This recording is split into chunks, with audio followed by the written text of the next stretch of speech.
உங்கள் favourite TV ஷோக்களை இனி miss பண்ண தேவையில்லை. ZEE5 இல் முற்றிலும் இலவசமாக காணுங்கள். இங்கேயும் எப்பொழுதும். முதல்ல மகேஷ் மாயா பத்தின உண்மையெல்லாம் ரேவதிக்கு தெரியணும். அதான் இப்ப நம்ம எடுக்க வேண்டிய அடுத்த ஸ்டெப். அதுக்கு என்ன பண்ணலாம் தான் யோசிச்சுட்டு இருக்கேன்.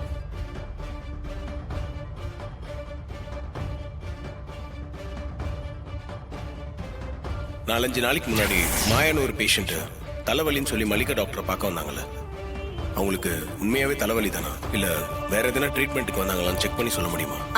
ஒரு நிமிஷம் செக் பண்ணி சொல்றேன். அவங்க ரிப்போர்ட் வாங்க வந்திருக்காங்க. என்ன ரிப்போர்ட்? அவங்களுக்கு இங்க அபார்ஷன் நடந்திருக்கு. அது பத்தின ஸ்கேன் ரிப்போர்ட், ட்ரீட்மெண்ட் பத்தின டீடைல்ஸ் அதெல்லாம் வாங்கிட்டு போக தான் வந்திருக்காங்க. அபார்ஷனா?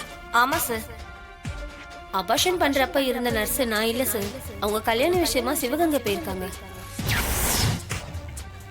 அந்த மகேஷ் மாயா பத்தின உண்மையை சொல்றதுக்கு அந்த மல்லிகா டாக்டர் ஹாஸ்பிட்டல்ல வேலை செய்யற நர்ஸ் ஒருத்தங்க இருக்காங்க. அவங்க எப்படியாவது இங்க கூட்டிட்டு வந்துட்டா போதும். எல்லா உண்மையும் அவங்க ரேவதி கிட்ட சொல்லிடுவாங்க. எப்பா அவங்களாவது உண்மையை சொல்லுவாங்களா இல்ல டாக்டர் மாதிரி காலவாரி விட்டுருவாங்களாப்பா? அவங்க போய் சொல்ல மாட்டாங்கன்னு நான் நம்புறேன். டாக்டர் தான் ஏதோ ஒரு காரணத்துக்காக எல்லாத்தையும் மறைக்கிறாங்க. அது என்னன்றதை நம்ம அப்புறம் பார்த்துக்கலாம். அந்த நர்சிங்க வந்தாலே எல்லா ப்ராப்ளமும் சால்வ் ஆயிடும். ஆனா அவங்க வெளியூர்ல இருக்கிறதா சொல்றீங்களே மாப்ள, இப்பவே டைம் ஆயிடுச்சு. விடிஞ்சா கல்யாணம், இப்ப என்ன பண்றது? இல்ல மாமா, நானே நேர்ல போலான்னு இருக்கேன். அந்த நர்ஸை நேர்ல பார்த்து எல்லா விஷயத்தையும் சொல்லி இந்த கல்யாணத்துக்கு முன்னாடி அவங்க எப்படியாவது இங்க கூட்டிட்டு வந்து ரேவதி கிட்ட மட்டும் இல்ல அத்தை கிட்ட எல்லா உண்மையும் சொல்ல வைக்க போறேன். ZEE5 ஆப்பை டவுன்லோட் செய்து அனைத்து எபிசோடுகளையும் இலவசமாக பாருங்க.